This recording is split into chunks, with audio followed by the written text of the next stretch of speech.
This is the January 10th edition of the Urban Flood Safety Water Quality District Board meeting. We're going to call that meeting to order right now. And it is 1:02. Let's do roll call. And did not see Nancy Hendrickson yet. Is that right? Steve Fancher. Here. Eric Mueller. Here. Dave Ripma. Seth Reeser. Here. Ashton Simpson indicated is not able to attend. Lori Stegman. See you, Lori. Did not hear you. Oh, I'm here, Lori Stegman. Thank you. Emerald Bogue.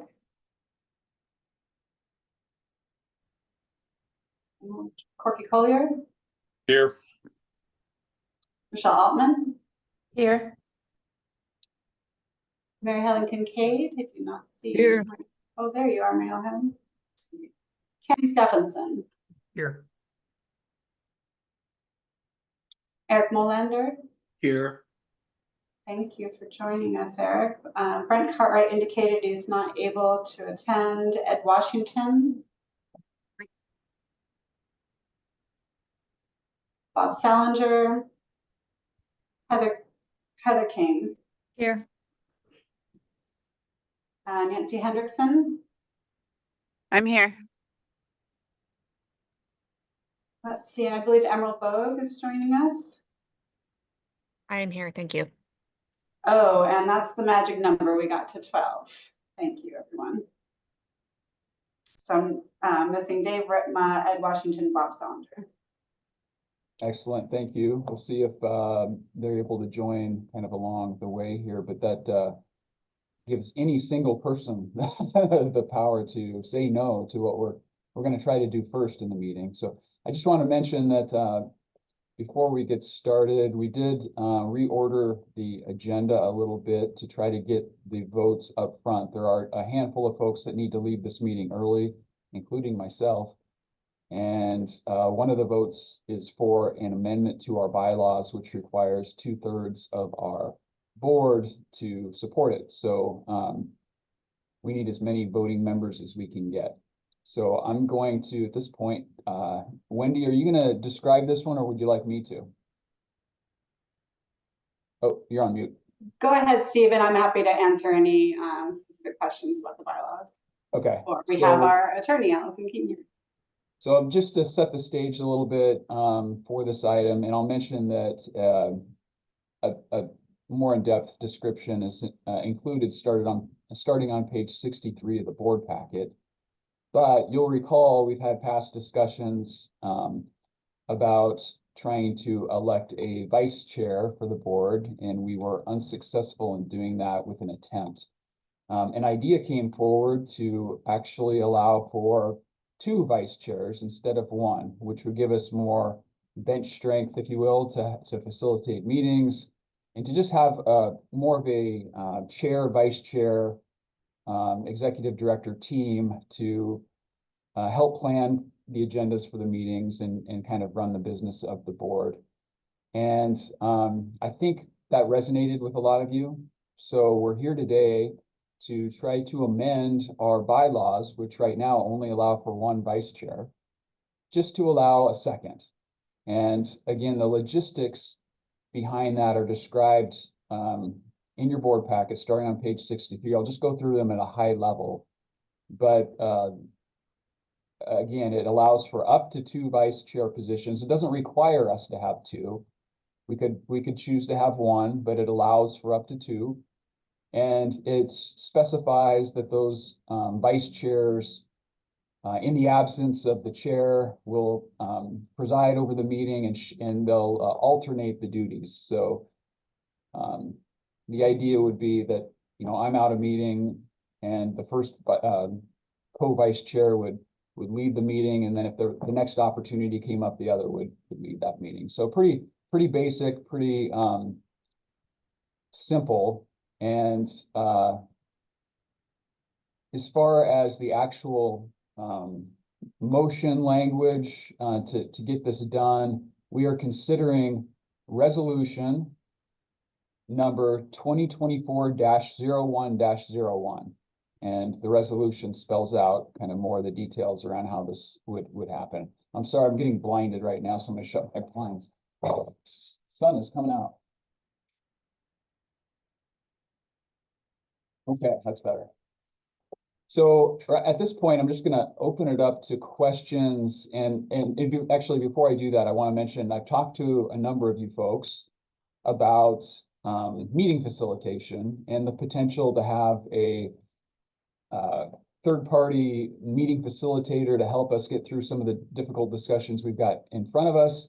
I don't want to spend a lot of time at this meeting on that, but I will say that I've had discussions with Jim.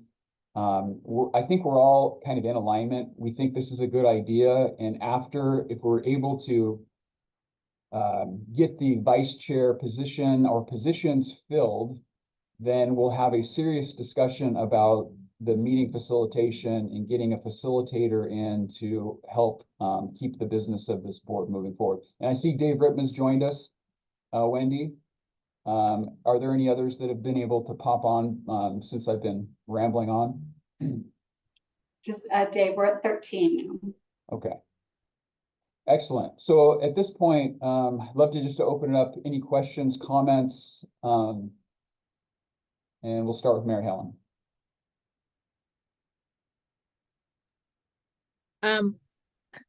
I'm one of the ones that suggested the facilitator because of my experience with the Levy Ready Columbia. And I am not opposed at all to having 2, 3, 4, 5 vice chairs.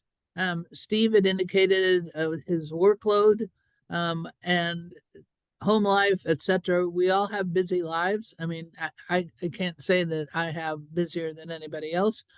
Everybody in this room is capable of being a co-chair. We all represent different constituencies, so have different responsibilities at different times. And I know that Tanny and Nancy are very busy people, and I applaud them for taking on yet more work that's going to take up more of their time. And I wanted to point that out, that they're taking on not a burden from Steve, but duties that the rest of us don't have to do. And going forward, it puts a burden on them. And I think that we need to think about if we're willing to do that. Now, that said, I served on a port board and there was a facilitator. There's also a citizen chair. And I think that's good because it keeps the people engaged, the facilitator and staff support the board, support the chair, all of those things. So it wasn't to not have co-chairs, it was to have assistance with the duties that need to be done to get these meetings done. We're doing extremely important, never done before work. And that's a big burden to put on people that have, I'm not going to say Tanny has a full-time job. He has a full-time retirement plus a job. And now he has this board as well as other boards. Nancy has a very important job at BES. And I can't say enough about how much I appreciate. I could say I'm retired and, I have time and I've chaired meetings, all those things. I don't want to do it. I mean, I don't want to take that much more time to be able to do a good job, which everyone would feel responsible for.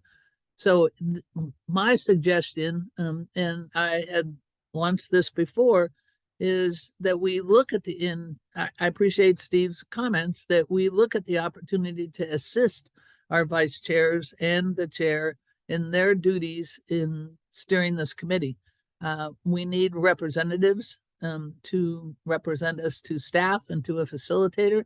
And they would serve that, but it would take a lot of organizational skills. And anybody that's done facilitation work, and my main experience of good experiences have been with Oregon Solutions, Steve Greenwood, Sarah O'Brien, and I know Jim mentioned that you had other contractors for facilitation. So I just wanted to, I guess, bring awareness of, vote for these people if you, if you are willing to do it yourself. I mean, we're asking them to do an awful lot of work, and being able to pay for a contractor to support them in their work.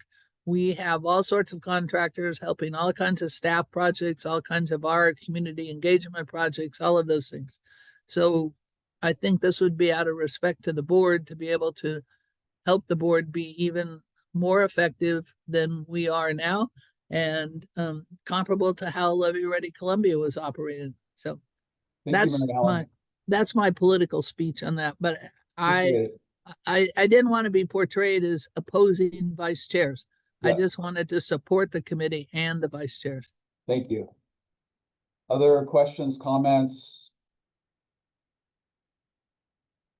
Not hearing any. If anyone is willing to make a motion, we would entertain it at this time. Mr. Chair, I would move adoption of resolution 2024-0101 of the Urban Flood Safety Water Quality District Board of Directors adopting an amendment number 2 to the bylaws of the district. Page 64 of the packet. Thank you, Eric. We have a motion on the table from Eric to adopt or approve resolution 2024-0101 as he stated. Do we I have a second. second? I second it. Okay, we have a second from Eric Molander. Is there any discussion on the motion? Hearing none, let's do a roll call vote, Wendy. Nancy Hendrickson, Aye. Steve Fancher, Aye. Eric Mueller, Aye. Dave Ritma, Yes. Seth Reeser, Aye. Lori Stegman, Aye. Emerald Vogue, Aye. Corky Collier, Aye. Rochelle Altman, Aye. Mary Helen Kincaid, Aye. Tammy Stephenson, Aye. Eric Molander, Aye. Bob Salinger, Aye. Heather King. Aye.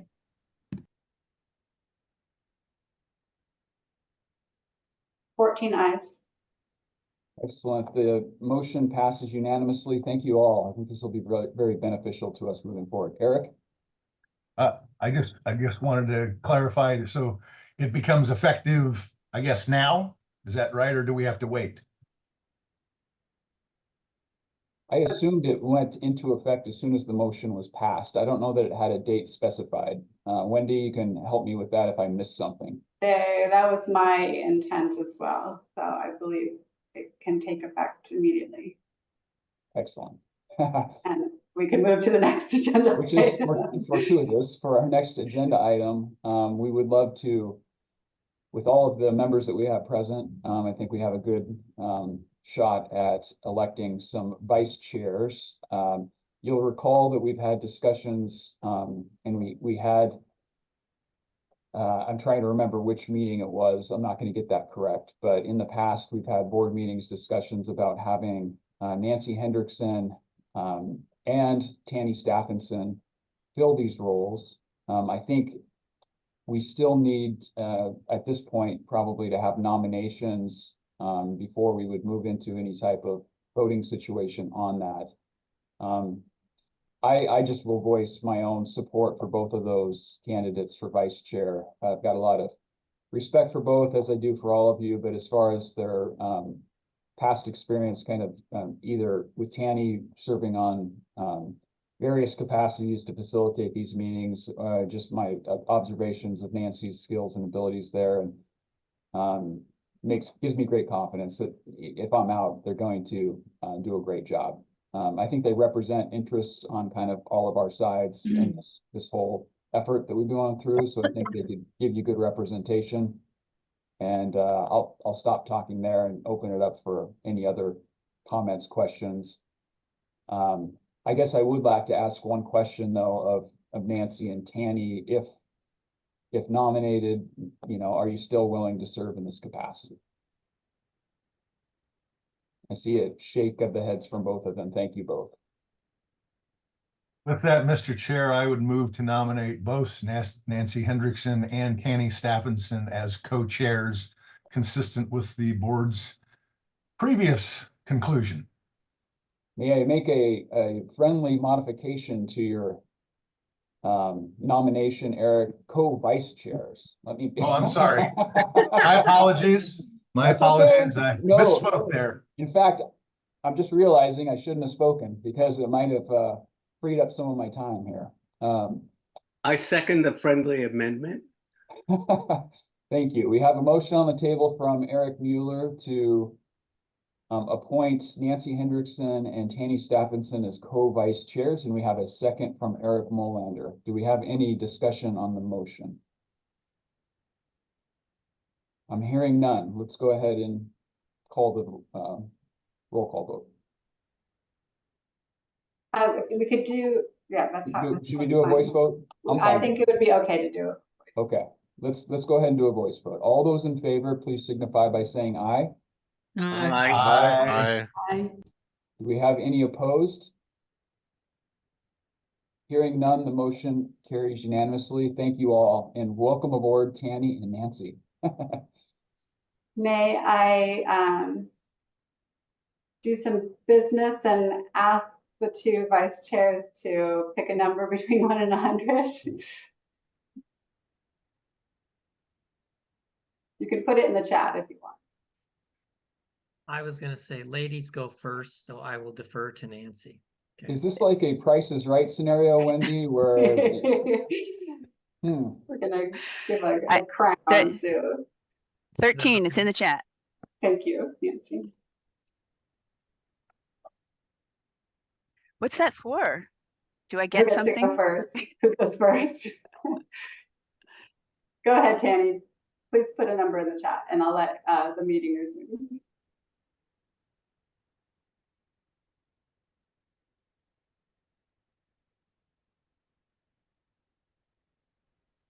okay, while we're working Sounds like on maybe that. Tanny deferred and we have a decision without the number.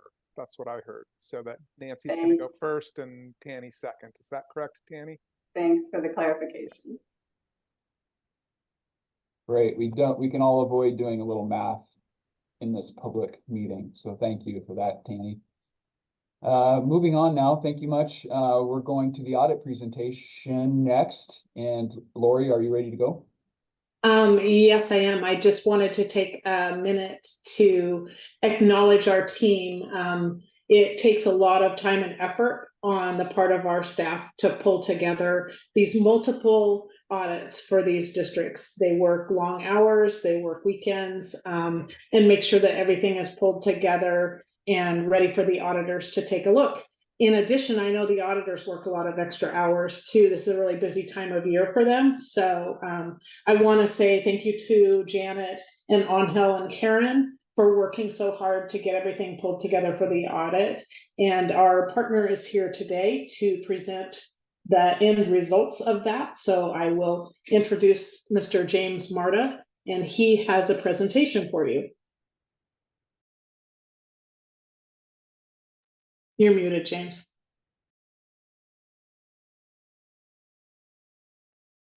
Thank you very much. I'm going to go ahead and share my screen and we can go ahead and talk about the audit overall. I will sometimes talk a little bit fast, and if you have to stop me, that's fine, to answer any questions that you might have. So an audit is a really important part of accountability of your team that manages this, to you as board members, but also as board members to the rest of the community and overall for this. And as Lori described, they actually close up everything and they have kind of a short window. We have 6 entities to audit. One of the benefits of auditing all of them together is you can make sure everything matches up and agrees. And that is strengthening. It's just like when you build a building and you have all the little girders, it helps strengthen the audits of each of them. But doing all of it at once is a big task, but we're all up to it, and it went very well this year. So first, can everybody see my screen? Okay, so I really want to talk about 2 main things. One is that it's the communication letter, those charged with governance, and you go, what is this letter? It says lots of things. I'm just going to put it aside. And then you have the financial audit and you go, that's what I want to look at. But I put the communication letter first to talk about because it's important that you as users of the financial statement understand some key items, and that's why we have that letter.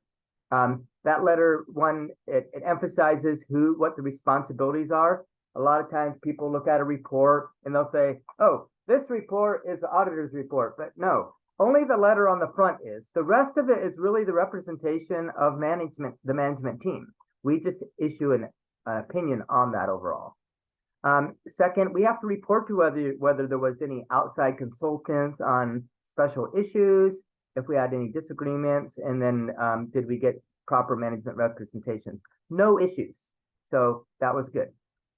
We also have to report to you any changes in significant accounting policies. If they change how they account for things, things could look way different. You might not know that. That happened a number of years ago for government entities when they had to report pensions. It's coming up in the future when you have to report more compensated absences. But your entities did not have any changes that were significant in the accounting estimates or judgments or in those practices. And then further, then audit is not just checking to see if it matches the invoice and a contract. We gain an understanding of your internal control. The audit didn't just start in the fall. We do preliminary work. We do control testing. We look at policies and procedures. We see if those expenditures are following those policy and procedures. So we see that approvals are done when they need to. You're going out to bid. You're following all those requirements and getting that information. So our evidence is understanding the systems. We test controls, but we do other things. So sometimes there's amounts that are big changes from one year to another. So we might look into those contracts more deeply to get an understanding of what's different. And your entities overall have a lot of variable projects, so we're familiar with that. So the scope of the work that has been done did not change and was completed as anticipated. No findings and no significant adjustments. So that's really like the starting part of the communications to make sure it's clear. And this letter is an outgrowth of Enron and all those other things to ensure that boards are kept informed about such matters. With that, I'm going to move over to the audit. And so, as I said, the audit opinion is unmodified. So the auditor doesn't say good job. The auditor just says the financial statements fairly present. We're issuing the unmodified opinion. The key report components, there's a management discussion analysis. So to understand what happened during the year, it's really a good place for all users to read that. Management does prepare that. It's designed to be concise for financial statement purposes. Probably in annual reports, you can have more latitude to have other things. It has condensed financial statements and analysis. We do give a report on internal control and a review of fiscal affairs as required by OAR and budget and actual comparisons. So the actual financial results. So overall, your total assets are down this year from $1.2 million to $840,000, and your liabilities are up. And your net position is in a negative net position. Your entity is a transitional entity. It's relying on borrowing. So the financial statements don't look comparable to a normal company or even a normal government because you're in that kind of that credit position that you're borrowing. And so this is an interim circumstance where you are interim doing this until you combine the other entities. And so that's really important in understanding the financials. So if you came off the street and look at these financials, you're like, oh, what's going on? So this, I graphed that, but this is depicting, on the financial statements, how those items have changed. But the big increase in the liability and causing the net position change is the line of credit that you've been drawing down on. So this deficit here is like, okay, so how would that be satisfied? So most entities, if you look at a deficit, you would say, all right, this is a going concern because your liabilities exceed the assets. But in the notes, you describe that the credit arrangement going forward. But on the face of the financial statement, this is what would beg a question.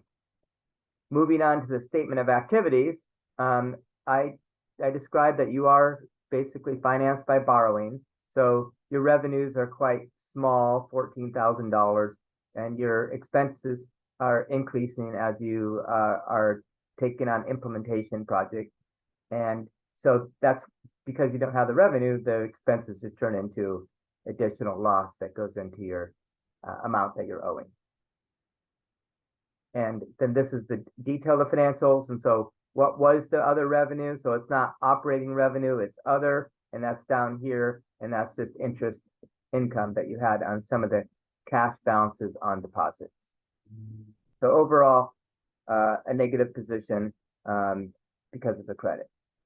So overall, the audit results, no opinion modifications, no control deficiencies, no compliance issues. So that's really good. We really would like to thank the partnership of Janet and the rest of the staff. They have a lot of requests. We send them in like secure manners, but they're very good at responding. And so I'd like to compliment everyone on a favorable result.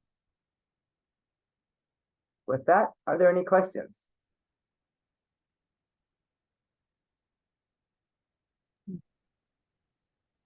Any questions for James? Great report, thank you. Any questions for Lori? We're hoping if we have more meetings with you all, we can overcome that loss and turn it into a profit, but we're still working on the exact way we're going to pull that off. That was supposed to be a joke. I gave you a chuckle. Only if you start requiring dues.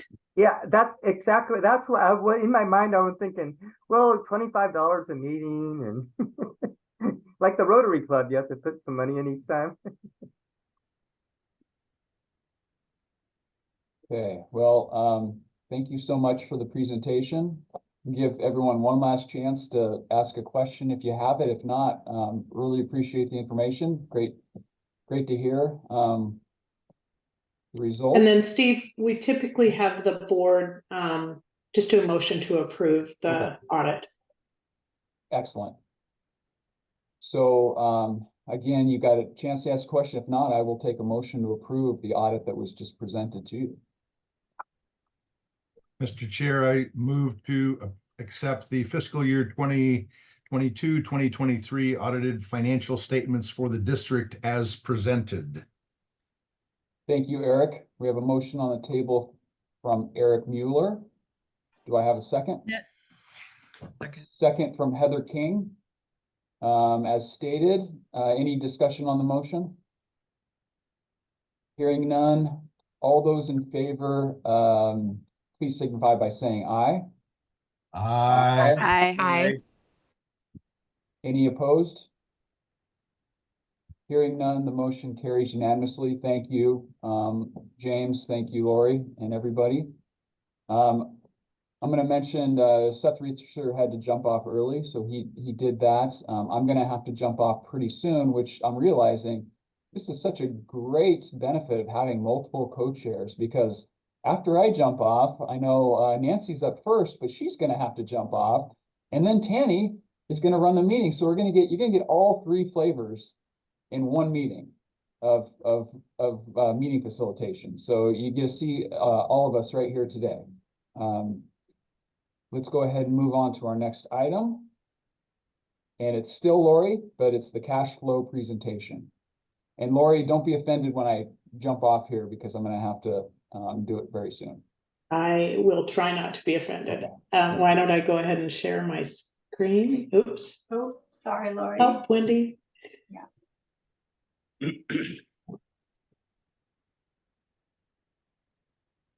Can't find you. Sorry, Lori. I'm hiding. Where are you? Okay, I'll just do it. Here we go. Nope, still not working. Should be now. Oh, there it is now. Thank you. All right, can everybody see my screen? Okay, let's get started. In your packet today, you'll find the most recent version of the financial projections and cash flow for the urban district. Today, we're going to walk through some of the key takeaways from that forecast and review some of the core assumptions. And just as a reminder, there were the 4 topic areas that we were going to walk through as we move towards the budget season for the district, and this is the second of the 4.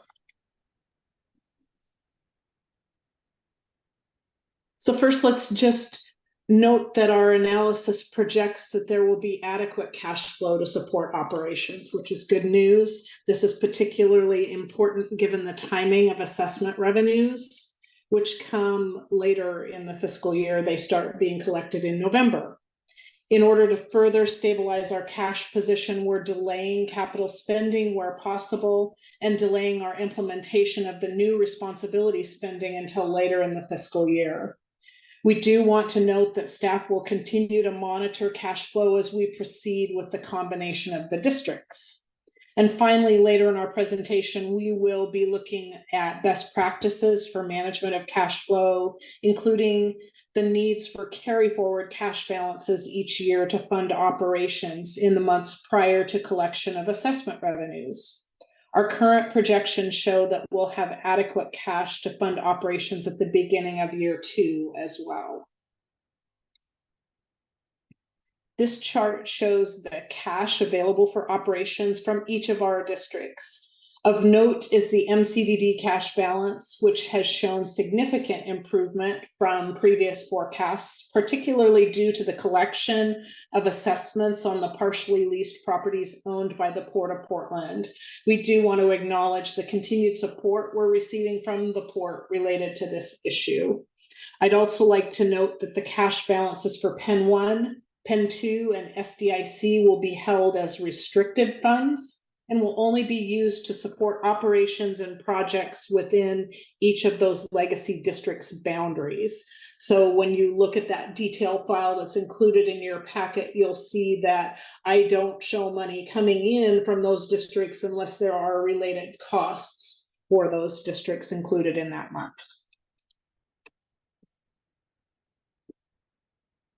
The forecast document in your packet details the anticipated receipt of resources for the district for each month in year 1. The unrestricted cash balance of $5.9 million from MCDD is anticipated to transfer on July 1st. Additionally, the urban district itself is projected to have a beginning cash balance of $667,000.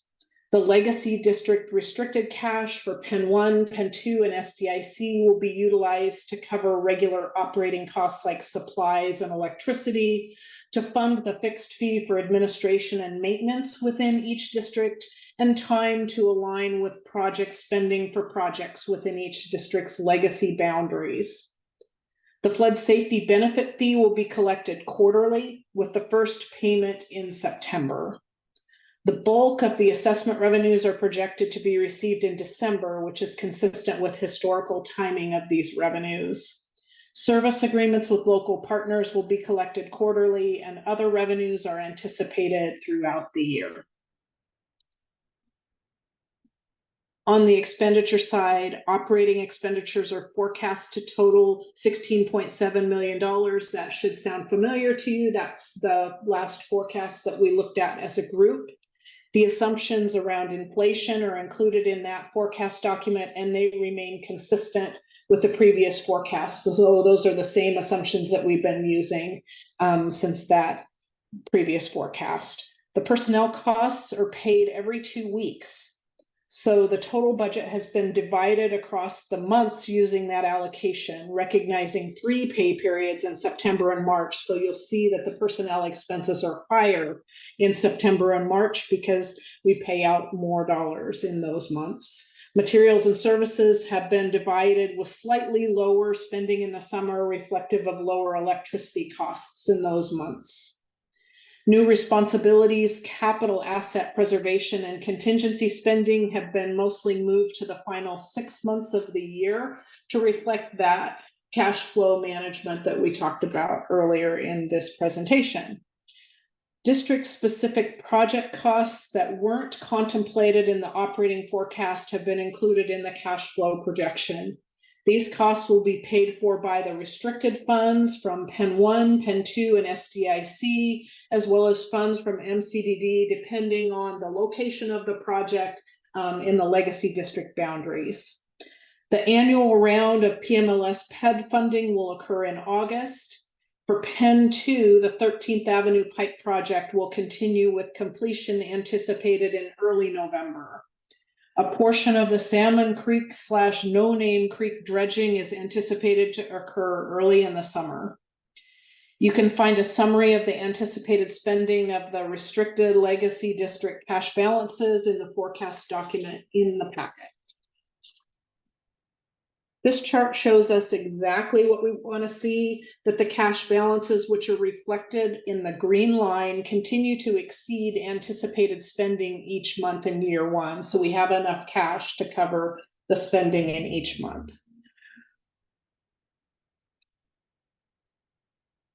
From a cash management perspective, we'll be following best practices to ensure that the district has adequate cash flow to fund operations. The timing of collection of our sources of revenue causes cash flow needs early in the fiscal year, not unlike other local governments in Oregon. As a best practice, we'll be planning to have 6 months of operating cash on hand at the beginning of each fiscal year to support district operations through those early months. Our projections show an ending cash balance in year one of $8.9 million. This slightly exceeds our funding goal of 6 months of cash, which is estimated for year two at $8.8 million. So we have enough cash going into year two to be able to fund those summer operations. Our analysis projects that there'll be adequate cash flow to support operations, and that if transfers of assets occur as anticipated, we will not need to borrow the $1.2 million available to us on the line of credit from the city of Portland. This saves us hundreds of thousands in debt service cost in future years for the district. We will be continuing to use best practice strategies that support strong cash position for the district, and we'll continue to monitor cash flow and make necessary corrections. With that, I'm going to stop sharing, and I can answer any questions you may have about the cash flow document that's included in your packet. Great, thanks for that. That's really good news. It's good to hear that as well as, our budget is one thing and the cash flow is another. So it's good to hear we're not going to run out in any given month. The first hand up is Mary Helen. Sure, Mary Helen. I tried to keep up with you and keep up with the papers, but just recently the city council passed their emergency fund to repair a pump in PIR. And so is that cash amount included in these budget figures, since that just happened last week, or did I miss where it is? The repairs to that pump will be happening in the current fiscal year, Mary Helen. Okay, well, I understand that, but the recording of the money that the city's allocated from their will be in Penn 1. Yes. In this fiscal year.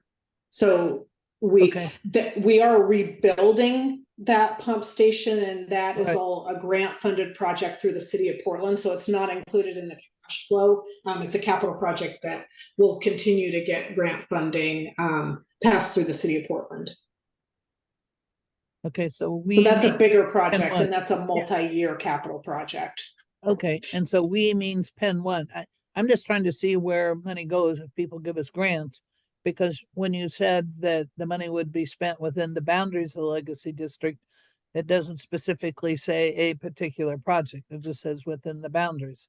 So on projects within the boundaries. So the money that's coming over from Penn 2 will be spent on operations and projects within the boundaries of Penn 2. The cash that's coming over from SDIC will be spent on projects and operations within the boundaries of SDIC.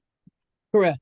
And for Penn 2, the big thing for Penn 2 is the 13th Avenue Pike project. And when we start to talk about budget in Penn 2, what you'll see is that once we get through that project, there's not going to be a lot of cash left.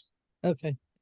You might have guessed where I'm going with this because of the Yep. liability of funding, because if we've already allocated money for a specific project within Pen 2 and one of the Pen 2 residents doesn't agree with how the money's being spent because it wasn't in the prior year's CIP, are we liable? And I've not gotten any kind of, I've gotten to say that we aren't or might not be, and so I just wanted to say, ask if that money, and I tried to use a specific example, if the $130,000 goes, well, I won't use that. We'll just say Pen 2 and the 13th Street project.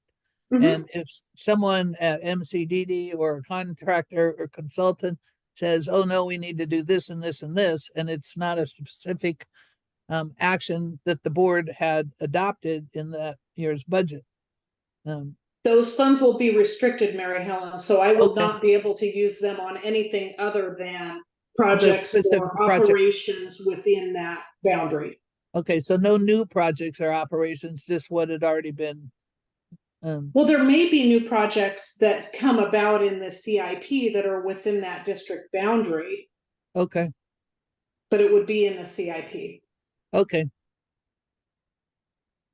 Okay, good clarification there. Eric? Yes, first of all, it's great news that we have adequate cash reserves. This has been weighing on my mind since you first brought this up in April of last year, and again in June, and again in August. So it's fantastic news that we have adequate cash reserves. When we look at the numbers, the major difference is in what's happening to MCDD's cash. Yes. What was our year-end FY23 cash balance, cash and marketable securities for MCDD? Let me jump into the report.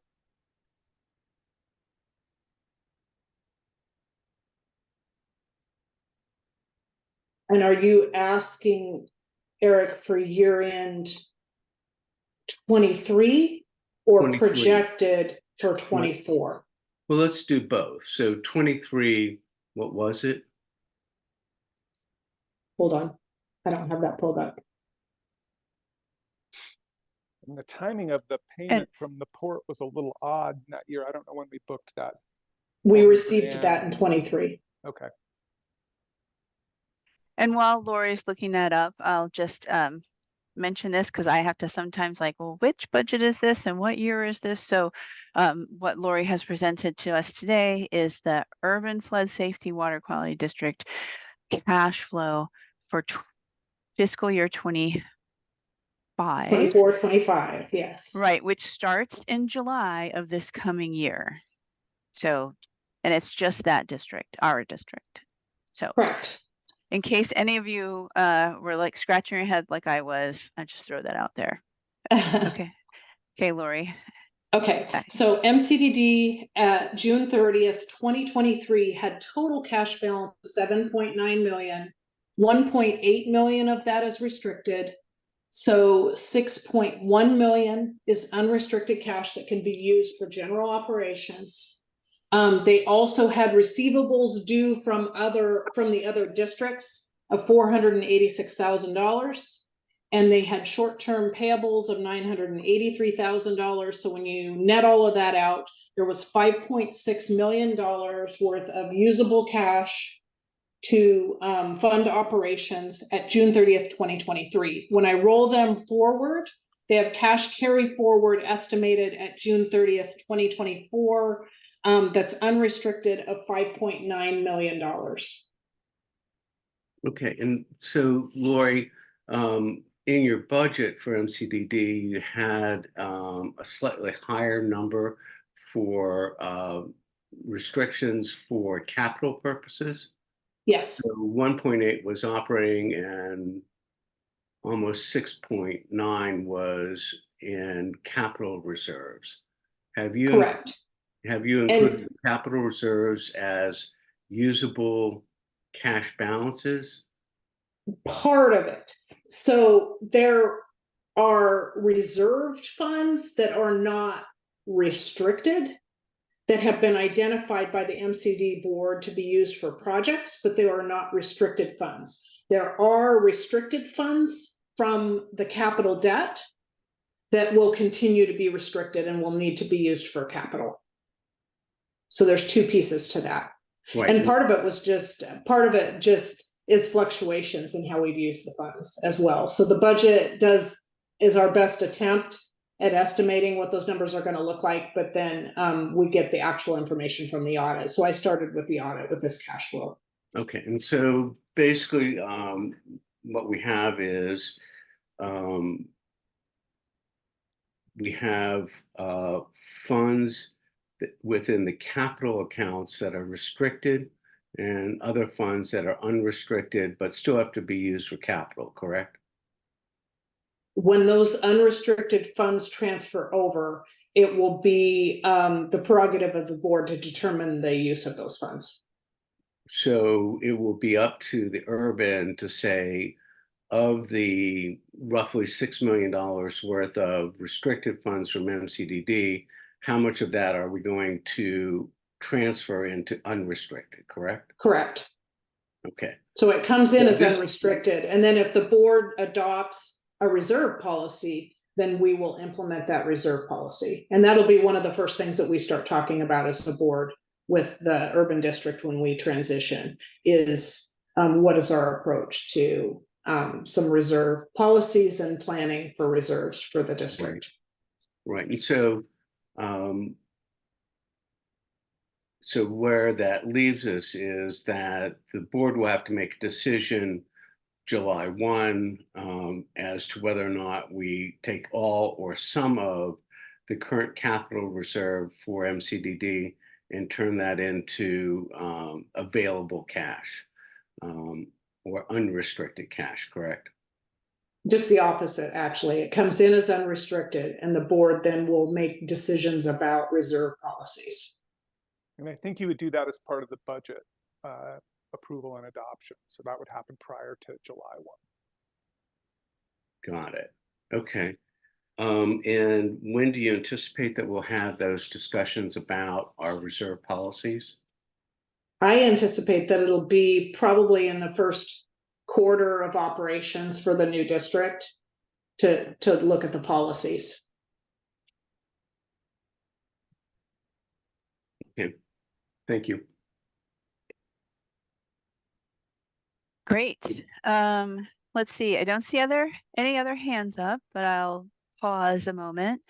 Nancy, can I ask one more question? Sorry, I couldn't get down to get my hand up and Okay. minimize Sure. my screen. Can always do this. Well, I would, It's fine. too many hands. Anyway, I also have my question because I didn't find it, but my ongoing question about limited income folks and what we might not collect because of that program. And you had said that you were working on that. Is that factored in any way in the budget if, the bond passes or if and when we institute the fee, will we have that limited income payment ability, or and you had indicated that you were considering it, but does that factor in if we won't collect X amount of dollars because of the poverty level in surrounding areas? So there's multiple pieces of revenue that you asked about. For the assessments and for property taxes, we don't have the option to do you don't have to pay program. Those run through the county. So the county does the collection of the assessments and the property taxes. The property taxes support the GEO bond and the assessments are a form of revenue. The flood safety benefit fee is charged to each of our local jurisdictions. And the collection of those fees is then determined by that local jurisdiction. So as I understand it, not every city is going to follow the same process. So some of them are talking about flowing that through their utility bills. Some of them are talking about finding funding with existing within the organization or leaving it in the general fund is the terminology that they use.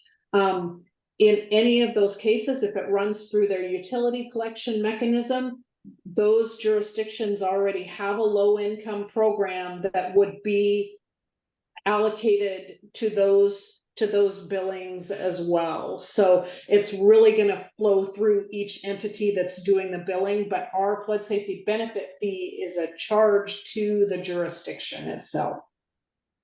Okay, so I was just looking at the equity side of that, of how Absolutely. late fees are gonna affect people, and part of our code is to promote equity, and if we're not accounting for financially affected people who are known to going to be affected, whether it's on their water bill or as a result of a landowner getting the increases on the property tax and the water bill, all of those things.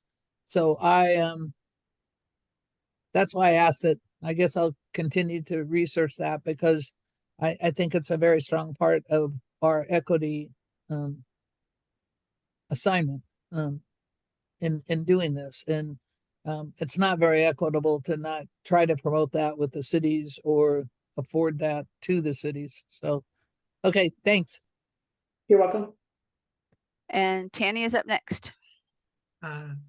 Thanks, Nancy. Hey, Lori, did you mention how much of that MCDD money is coming from their capital fund? So the restricted dollars from the bond are not included in the cash flow at all. Okay. So the funds that are coming in are all unrestricted. Okay. And so they're not flipping some of their capital to unrestricted, right? For this program? No, we can't do that. So if I borrow capital debt, I can't flip it to unrestricted when I move it over to the new entity. It continues to be restricted. Okay. All right. Thank you. Okay, we do have a little time to continue on this if you want to. We don't have to. We can move on. It's a pretty clear report. So sometimes that engenders questions and sometimes that answers questions. So it sounds like we've done some of both of that this time.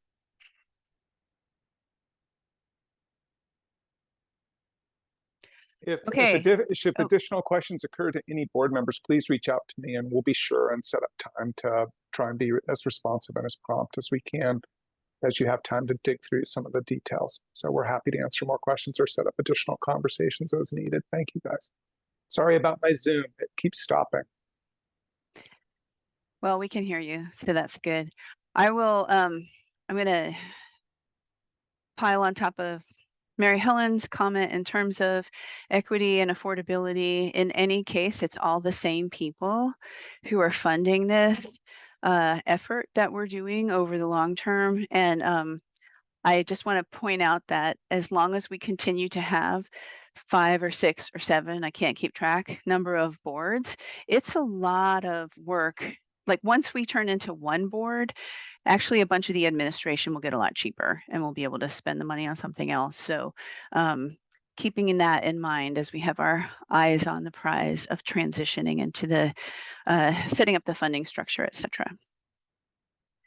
Okay, so next on the agenda is, why look, it's transition updates from Jim Middaugh. You are up. Just plugging in a new camera and all sorts of things. So if things go weird, I don't have a ton to report. We have been in pretty constant conversations with the governor's office and the Portland Metro Chamber since your last meeting. And the prognosis continues to evolve, but is generally positive. Most of the governor's office has worked with us through Business Oregon. We've identified some additional likely state resources. They do require legislative action, somewhere in the neighborhood of about $35 million over the next several biennia that would benefit our capital program. We are also hearing broad support from a number of the chamber's members. We also have chamber members who are really happy that politicians in the local area have taken some of their tax concerns seriously. And so we're working to help the chamber members see that our project is a little different maybe than Preschool for All or the Portland Clean Energy Fund and some others. We're having a fairly significant meeting on Friday with chamber staff, and the chamber has asked the port and several other organizations to join that conversation. The chamber's meeting tomorrow with its Government Relations Executive Committee to develop a list of questions that they would like some additional information about, and we'll be working on Friday to provide some answers to some of those questions. So as it stands, I hope to be able to give you an update early next week on the results of that meeting. And at this point, I'm still hopeful that at your next meeting, staff will be recommending that you consider referring a bond to the public for the May election. And that at that time, we hope to have understanding and potential support from the chamber, but more work is on the table before I can commit to that. But I can commit to on Tuesday, probably getting an email out to all of you all with an update on what we're doing. And then Colin, you can jump in if I get this wrong. We continue to work with board members around the legislative modifications. And as a result of requests from SDIC and some others, we made some additional tweaks to the legislation consistent with the direction you provided earlier. We do have a bill. The bill is on the website. We just got that information today. We did make a few changes in response to requests from Legislative Council. They were non-substantive and clarifying. We did remove the language that removed your right to vote on dissolution, so that is no longer in there. This board will need to vote on dissolution. Colin, what am I missing? Anything? I see one hand up too. Yeah, the next steps are, so we'll circulate it. Actually, I don't even know. I've been checking. It should be posted soon. So hopefully by tomorrow, the legislative concept for those tracking at home right now, it's legislative concept 0170. But as soon as it lands on the website on OLIS, share that with the group. And then the next steps are will be put in queue. This is a committee bill, so it's the Senate Veterans Emergency Management, Foreign and World Affairs Committee. So being put on a queue for a hearing there. So we'll be in touch with the board when we hear more information. So additional pieces for that is that our lobbyist, Mark Landauer, is briefing different members of the delegation that have overlapping districts with the legacy districts as well as the full district. So getting more information and questions and keeping people up to date. I think it was Eric and then Mary Helen. Hey, Jim, could we have Jeff Condit come and brief us on this at our January meeting? What question? Written it in, So- go ahead, Nancy. Yeah, so Jim, I'll go ahead and do the chair thing. Like, Thank you you. don't have to, but it's okay. And just so everyone knows, sometimes I just leave a moment so if that's what you're feeling, it's a tiny bit uncomfortable, but it's meant so people can jump in. Eric, you had a question. You had your hand up first. Right, and so it was just to have on our next agenda, an executive session with Jeff Condit so that he can take us through his thinking. Is there specific questions you have? I'd be happy to talk with you offline about what you want him to present on.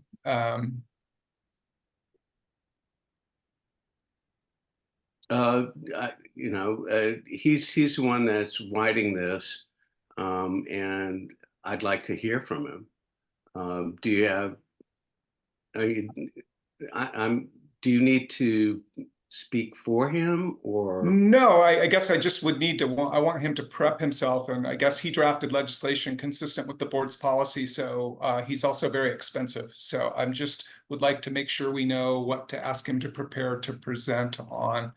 I'm happy to do that. I have no objection to it. I just would like to give him good advice so that we can make sure he covers any topics that you want. And the oh wow is really about him being expensive. I understand that. So let me do the following. I'll check in with Tanny and the others and see if they also have questions. that really the board should be thinking about this and saying we need to be fully briefed on what the legislative changes are and their impact, and we'll make certain that he is well prepared for it. Okay, no objection to getting more information to you, just wanting to make sure we manage it well. Yeah, and that's a really good point. Like we have to be, in order to get the answers we want, we have to ask really smart questions. So trying to figure out what they are is perhaps one of the hardest things. I will point out, just as a reminder, that we, that with Colin's information there. So first, a thank you. In our packet, you have the redlined information, but you also have like why each thing is changing in each place. I found that incredibly helpful as I looked at that as a board member. And I think Colin said that this is put forth, like it's put forth already. We're looking for it to show up any day on the agenda or calendar. Am I understanding that right, Colin? Yes, so it has, Legislative Council has drafted from what was submitted. The revised version was submitted by Jeff Condit. That was based on conversations with board members as well as a lobby group from the different jurisdictions that have lobbyists. That legislative concept is complete, and I'm about to refresh OLIS, which is the state's legislative information site, and it should be posted. If it's not up there now, it should be posted by the end of today, and so we'll share that with the board as soon as it is live. And I would just say our computer scanning that prevents us from going to bad websites doesn't like the Oregon Legislative Information System, thinks it's a bad site. So just work through that. Okay, so Mary Helen is up and Tanny follows. I just want to comment on Jim's comment about being a bad site. I couldn't even make it be a safe site, and had to get it specially done. But that said, on the side, it is a bad site. It's horrible to try to get around and find things in that site. But my question is more sort of related to what Eric said, because when I don't know as much as all the other board members know, and so when you talk to them one-on-one, I miss that kind of information, or the kinds of questions that they might have, or the information that I might have that I don't even know to ask. And I've learned over the years from lots of politicians, try to hear the whole side of the story so that you know what it is, because you don't know the story. So I, sitting in my little home in Northeast Portland, don't have the access to staff, to the state. And then when you say, Colin asked me a question, I don't benefit from any of that. And at once there was going to be the questions with the parking lot, but I know that that takes time, and your time's expensive, but I don't know how best to address trying to keep other board members appraised of what people might know to ask that I would have no clue, or that Tanny would have no clue, or people would not know what neighborhood groups are saying, because a lot of people don't go to neighborhood groups like I do, and I represent them, and I try to present that to the group so that they have that information of kind of what real people on the street that are voting are saying. So I don't know how best to, and if there is no way to, then I'll just keep asking questions and get limited in my questions and knowledge. And so that's when I think it would be benefit, as like Eric's request, can you give to the group, or at least convene, do you want to hear anything more about this, and have a meeting. One Zoom call is as easy as having 6 people on a Zoom call and ask questions. Maybe nobody else has those kinds of questions and they know everything they need to know about legislature, how it's formed, all of those things. But I think we would benefit as a group if we were able to share knowledge as opposed to one-on-ones, and then have that information not get shared. So that was kind of tail in onto what Eric was saying, is can you tell us this? And you were saying, I'd be glad to talk to you. Well, I don't get to hear what Eric asked, and I don't get to hear what you answered. So, thank you for that, Mary Helen. I know that especially with such a large board and so many interests, it's really hard to keep track of the different pieces of information, like you're saying. I think so. One thing that helped me out was looking on page 79 of our packet. There's a few pieces. Well, this changed because of that, and this changed because of this other reason. So it really helped me because understand it. So I would encourage you to do that. But I also, and Tanny, I see I your hand totally up. agree, but there was new stuff today, questions from Eric, and so that's where I was going. Yeah, no, that, Yeah, yeah. Helen, that was very, very helpful to be able to go back and say this is why and what we did. So Right. And so I think if we're bringing council in to inform us about what's happening with the legislation, and we know it changes every day, I think it's incumbent on us to be clear in our questions, and I think that's what our ED was offering. But if we have Jeff here, we can also ask questions in the moment for clarification. Does that help? yes. Okay. All right, Tanny, you're up. Thank you, Nancy. And I would just say I would support having Jeff come in. I know that you know, I made some suggestions and SDI's counsel, Brian Sheets, made some suggestions, and this is a little bit different than that. And I'm just trying to figure out, did Salem change it? Did we change it? How did it all come about? And it just be, I just like to have the understanding of it. Make me better. Thanks. So I'll reach out to you guys and come up with scope for Jeff to be prepared to come and talk with you all.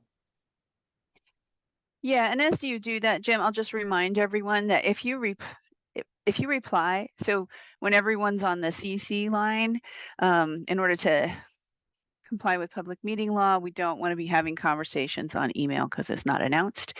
So please just reply to staff and not a quorum of us. Thank you. Okay, are there other on this topic? Madam Chair, just one quick reiteration. The fundamentals of the legislative modifications continue to be what the board directed, which is the two new forms of operating revenue, assessments on the floodplain, the flood safety benefit fee allocated to the county for unincorporated and the cities by population, and then stronger indemnification for legacy board members. Those are really the tranches of effort that are being made in the legislation, consistent with what the board directed, and the follow-up conversations that we had with folks who were in the minority on that vote. We really worked hard to try and address their additional concerns. There's really no other changes in there, but we're happy to walk through all those and how we got there. Wow, that was a great 1-minute summary of the entire legislation, with a reminder that we did have those things that we voted in December, like do this for us, and that's what you're doing. So thank you. Okay.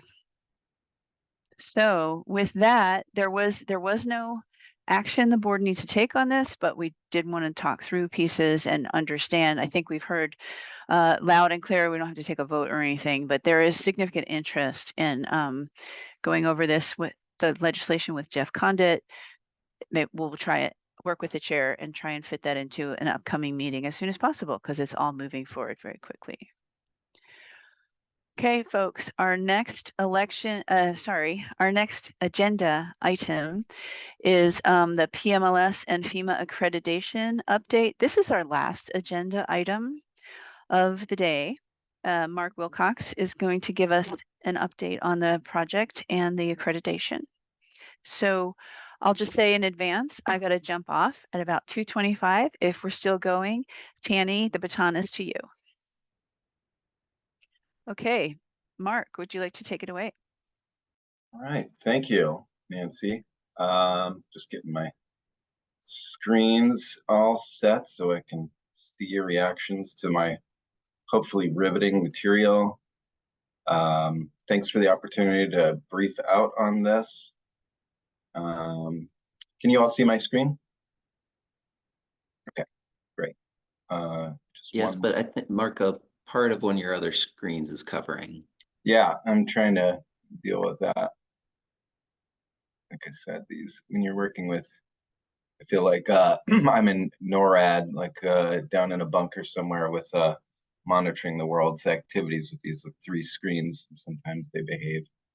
How's that?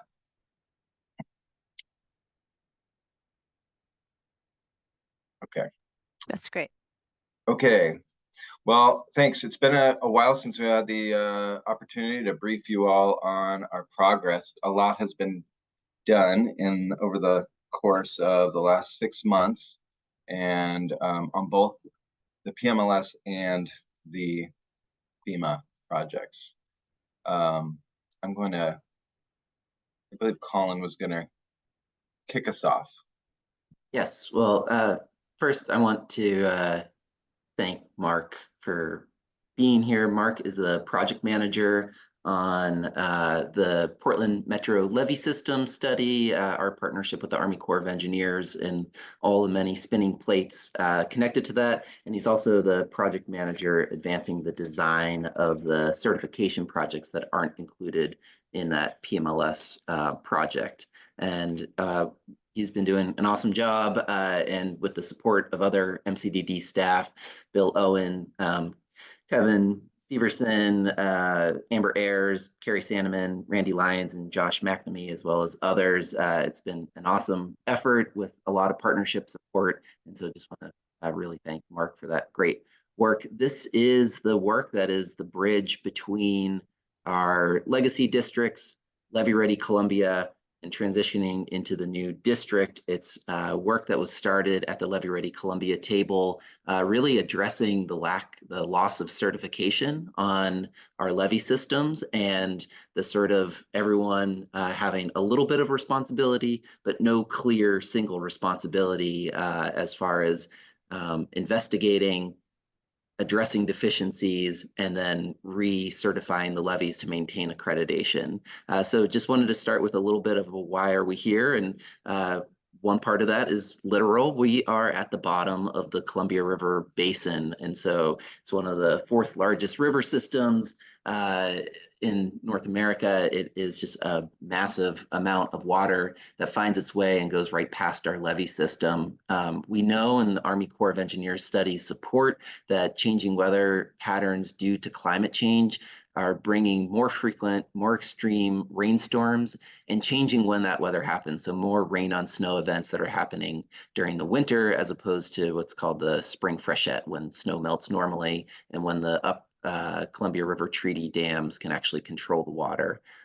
Speaking of that Columbia River Treaty, there are changes afoot of how that water is to be managed. We don't know how the renegotiation is going to end up.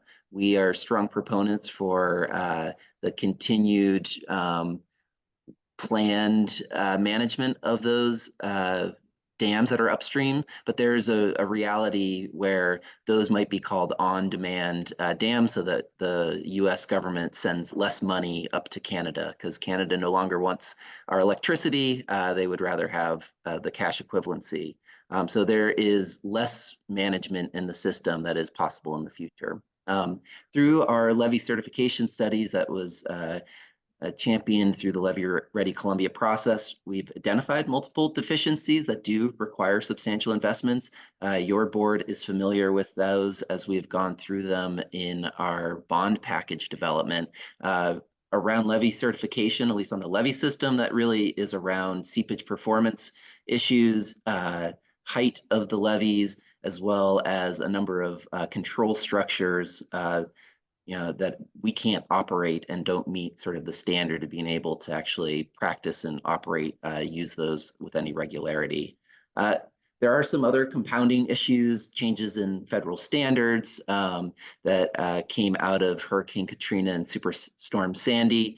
And then one of the most sort of immediate impacts that really brought this whole group together now almost a decade ago was the loss of our, the lacking certification, the potential loss of FEMA accreditation just has massive impacts, both for individual property owners with property insurance changes, potentially to zoning, and the potential loss of investment in our region that can come out of it.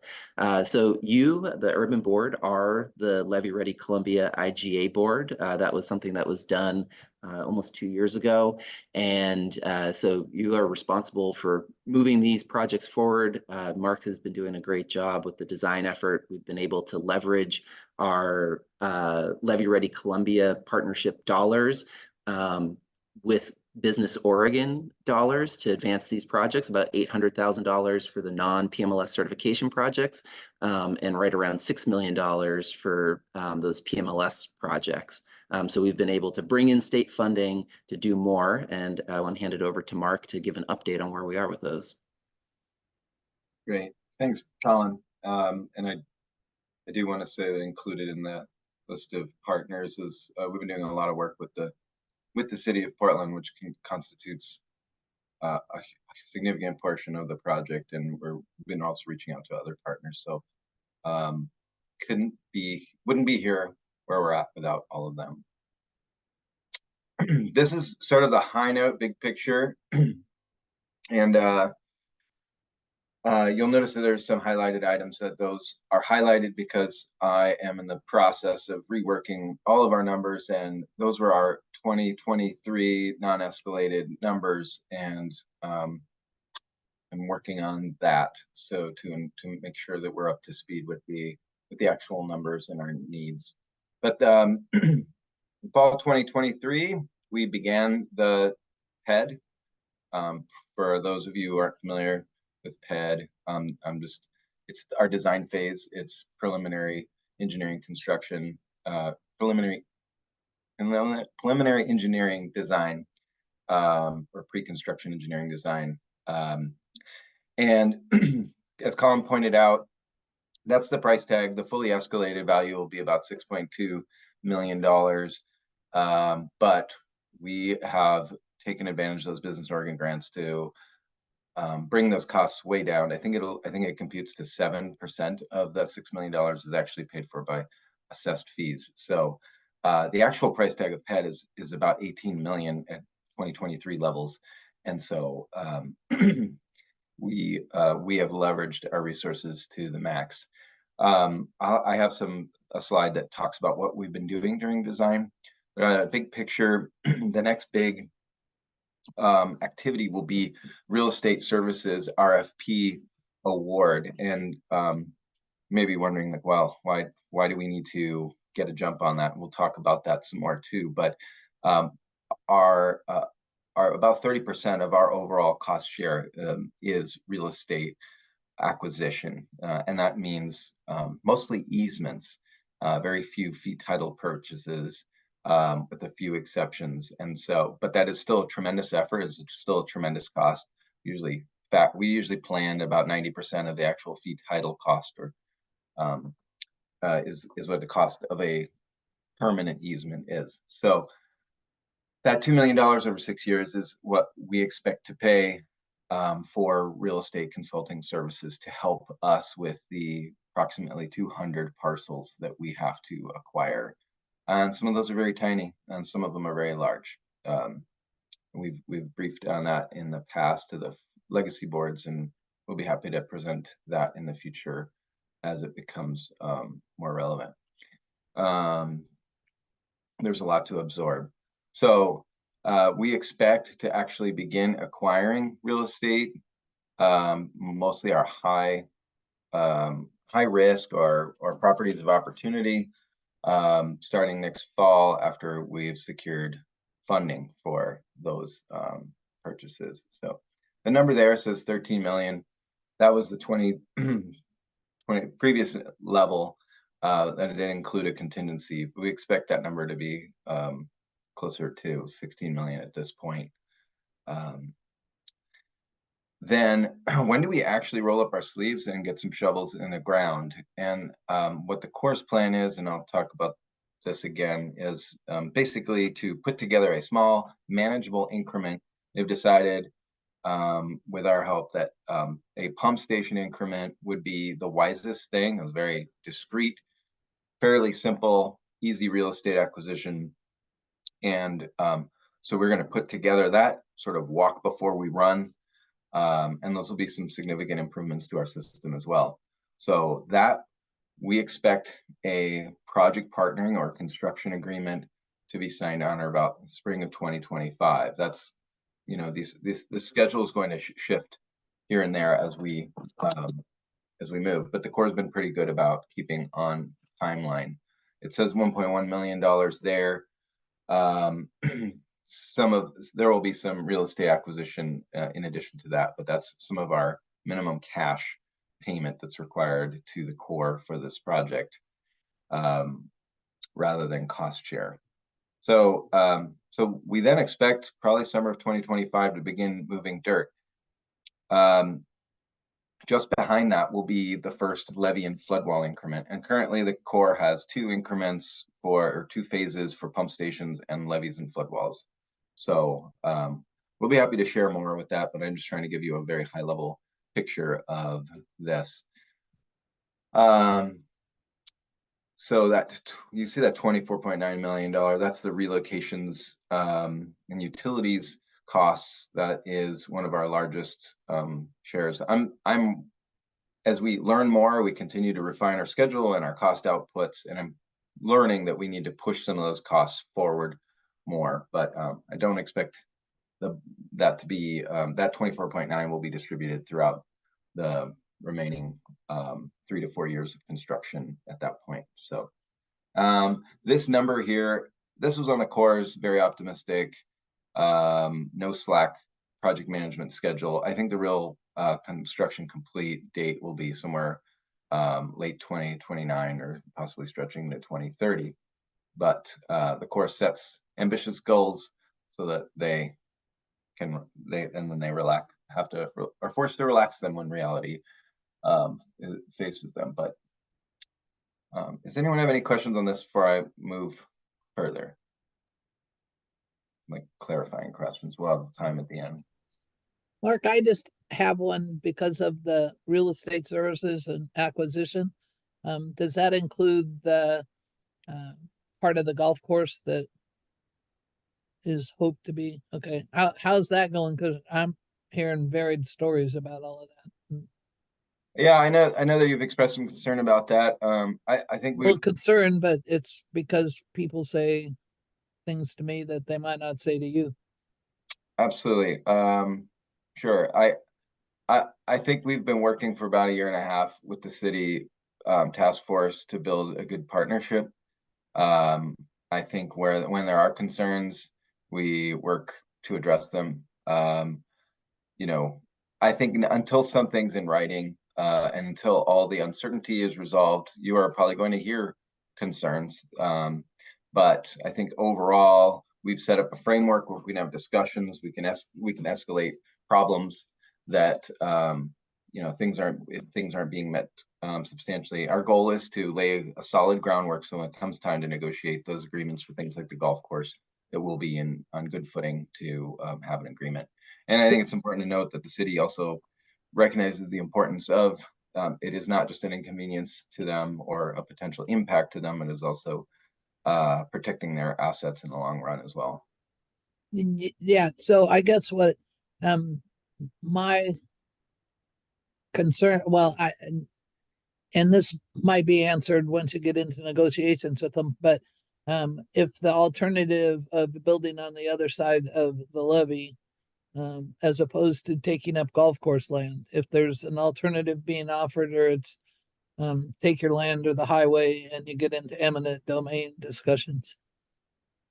I don't think we're going to get into those. I mean, we can talk about that more later. I think some of those alignments, have been discussed, and they're probably not feasible. However, we are discussing a building of alternatives that will be more palatable to the golf course. It will reduce the impacts where we need to put engineering design and do something more than a simple levee. We're going to look at those alternatives, do like combinations of levees and flood walls so that it'll reduce the width of the impacts to the golf course. And then we'll look at other ways to mitigate impacts. So those are all Well, things that we're working really hard on, and and, to sort of and the table other them from now.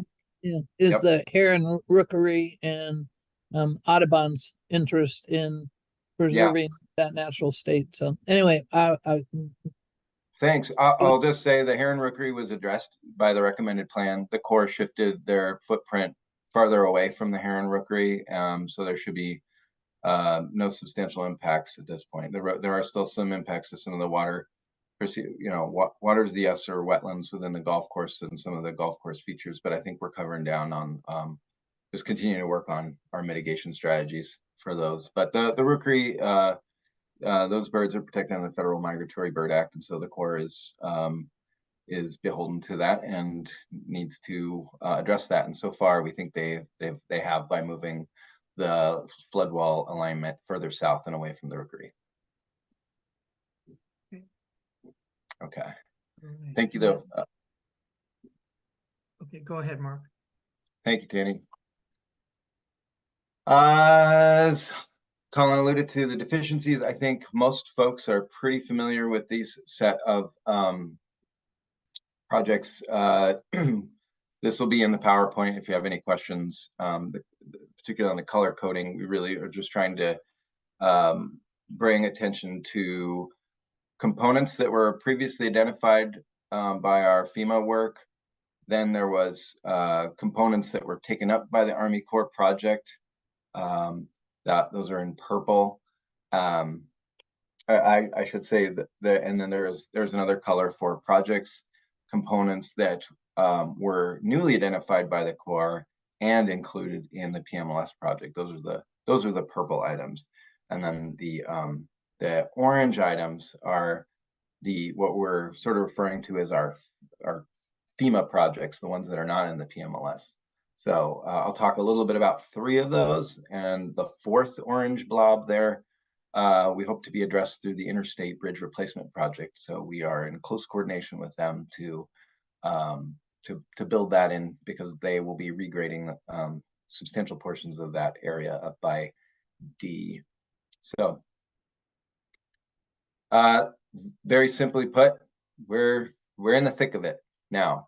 And see, these are some of the general timelines. Again, estimated construction phase is going to probably get pushed out, but keeping with the Corps' optimistic schedule. So we signed the design agreement in July. By the time the funds were transferred, it was September, and we started rolling right away. We had a design charrette in October, and we've been moving steadily forward.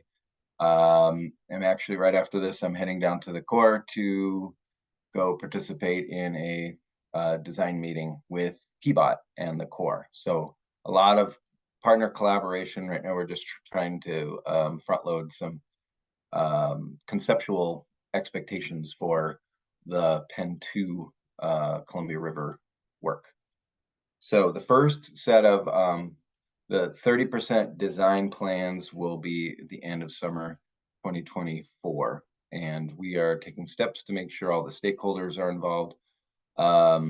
Be reaching out to some of the other municipalities to make sure that their interests are incorporated and they have an opportunity to see designs as well. So that's part of my job, is to make sure the Corps knows who they need to talk to and share plans with, so that we the local stakeholders get what we need out of the plan, and not just what the Corps perceives is necessary. So I'm not going to go through all the words on these slides. You're going to be provided with all of them. But I wanted it all to be there so that you have it at your disposal. In short, we like I said earlier, we've selected pump stations to move forward first for both final plans and specs as well as construction, and then that will get us into a project partnering agreement, avail larger funds to us once we actually get the appropriations from Congress for construction. Then we'll move forward with an easier increment of levees and flood walls, like a less complicated. That doesn't mean that we won't be working on the other increments, but we'll be trying to move towards final plans and specs on those simpler components first and get them to construction again, walk before we run and build some momentum and show Congress that we are capable of working together with our core sponsors and our non-federal and all of our stakeholders for effective projects. So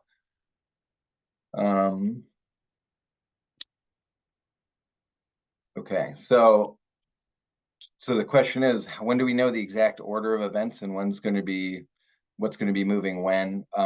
I put sort of a tentative order at the bottom just to, to demystify this a little bit. We know the pump stations, one or both phases will start early.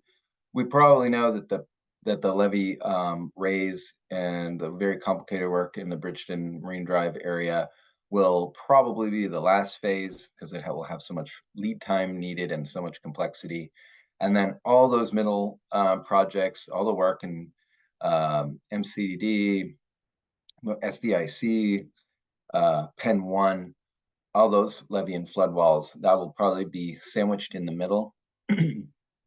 And so the question is, when will we know what the order is? And that question would be answered by, like, once we have 30% design, we'll have enough information to really get a better sense. We'll have some new cost estimates and we'll have a better sense of how we reorder everything in the middle. So again, as I said, we've been having regular meetings with the City of Portland Task Force. We've also engaged the Port of Portland Metro and some of our East County municipalities. I'm actually planning to reach out to those folks again and let them know when we will have some of those 30% plans, and also just get any lead design input or any constraints or risks, concerns that they may have. We are actively doing outreach to communities. Obviously, the greatest community of concern right now, when we talk about residential communities, is the Bridgeton neighborhood. When I say that, I'm also including everything out to the I-5 bridge to the west, as well as out to the Penn 2 MCDD boundary along Marine Drive. Because those impacts are so acute to those landowners, we're really trying to engage them. We're scheduling a February outreach event with like a little meeting and divided up into 4 areas. We'll meet with each geographic subgroup in that area, give them an overview, and then walk the site and make sure that we understand their concerns before we build plans around them. I talked a good bit about real estate earlier. We're putting out this real estate services RFP. That's a tremendous administrative load. So we will have professionals help us organize all those approximately 200 tasks and negotiations and legal closure and closings on those agreements. And you may ask, like, well, what order will we go in? We won't strictly be going in order. In terms of acquisition, the number may seem a little bit bigger. Well, if you're not going to get to this part until later, why are you worrying about that real estate now? As we all know, some agreements will be higher risk. There will be opportunities that pop up. A landowner comes in for development review, or somebody decides that they want to sell their property unrelated to our project, but we may need to take advantage of that opportunity in order to acquire that parcel before a new owner purchases it and suddenly has different expectations for that, particularly where we don't have existing agreements in place for the levy. So we are going to we've already communicated to the legacy boards a number of what we call contingent parcels, or high risk or opportunity parcels. We'll continue to vet that list, and then once we have a real estate professional services contract in place, we'll have them reevaluate and confirm our suspicions and help us with a strategic plan for the acquisition, and provide enough lead time for those more potentially contentious properties, or those ones that we'll need earlier, such as the ones for the pump station. So we'll certainly be happy to answer board questions on all this more in the future, but you will be seeing the real estate RFP. I should say the legacy boards will be seeing the real estate RFP soon, but that'll be available to everyone. I'm going to shift gears to the PMLS and focus on those orange blobs I talked about earlier. The source one is a Sunderland levee upgrade. You may have heard it in the past be called the MCDD South Slough levee. It's a whole mouthful. We decided to, moving forward, we would rename it based on geography. And this levee is in the Sunderland neighborhood of Portland. This is in the GeoBond, the proposed GeoBond package. Obviously, it's regardless of what our funding source is. This is critical. It's a FEMA recertification project to address an oversteep and tow. We've been doing some lead work on it to get additional information and understand it better, so that when we go out to design, we have a tighter design bid. Having done all that, and also verifying that we still have risk with the new information, we issued an RFP for that design on January 8th. As Colin pointed out, that is going to be largely funded using those Business Oregon grant funds, as well as LRC JCA funds to front load the 20% local cost share. The next project is a Salmon Creek levee rebuild, which was the animal rehab, the levee animal burrow rehab project. There's 20 plus burrows in that levee. Those present a risk. We completed some work studying and inventorying the extent of those, validating the risk through geotechnical modeling to go a step further than we did during our levee engineering assessments a few years ago. And we packaged that together with that previous project into a common design RFP last week, and I should say Monday. And that is also subject of being paid for by Business Oregon and LRC JCA partner funds. The final project, the infamous gate tower, it's a control valve and set of culverts that convey flow or isolate flow between MCDD, the northeast basin there by Blue Lake, and SDIC adjacent to our pump station. This is the engineering wonder of the world that we are just trying to address and rehabilitate.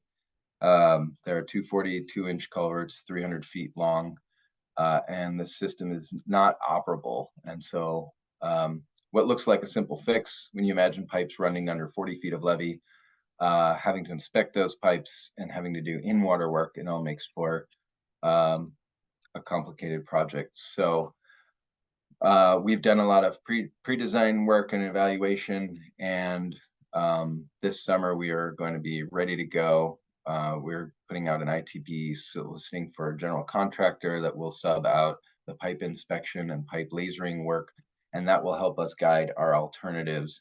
We'll know whether the pipe is deflected, whether it's corroded, whether we need to open up the entire levee, or whether we can blow a new pipeliner in, basically creating a new pipe within a pipe. And so once we do that this summer, then we'll re-rack our engineering alternatives report, get some more accurate costs, and then move forward with it the following fiscal year. That is a wrap. I hope I didn't go too fast. I just want to make sure I gave substantial time for questions. Questions for Mark? Don't see any hands up.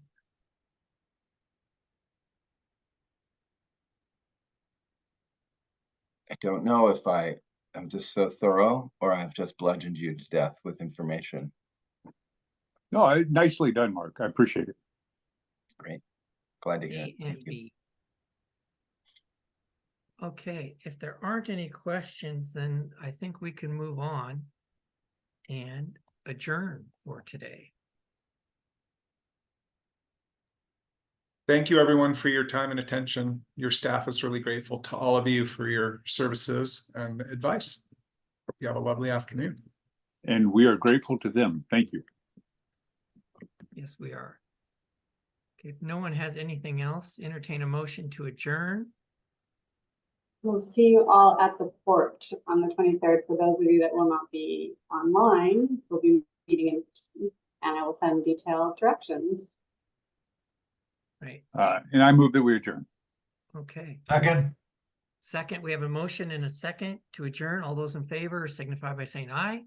Aye. Okay, any opposed? Okay, you are free until the 23rd. Thank you all for a great day. Okay, Thanks, bye. Tammy. Bye. Bye.